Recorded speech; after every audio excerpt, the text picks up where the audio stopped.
Kamusta sa lahat, mga kaibigan? Sa Weller Channel. Ngayon, ipapakita ko kung paano magpadala ng email sa Gmail. Para dito, pumunta tayo sa Gmail. Makikita natin ang interface dito. Tama?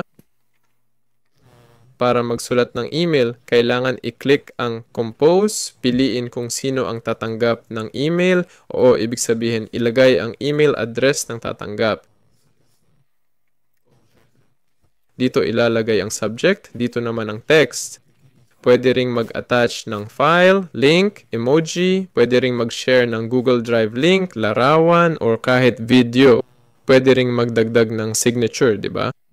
Kapag pinindot ang tatlong tuldok, pwede mong i-print ang email at iba pa. Pwede ring mag-schedule ng meeting.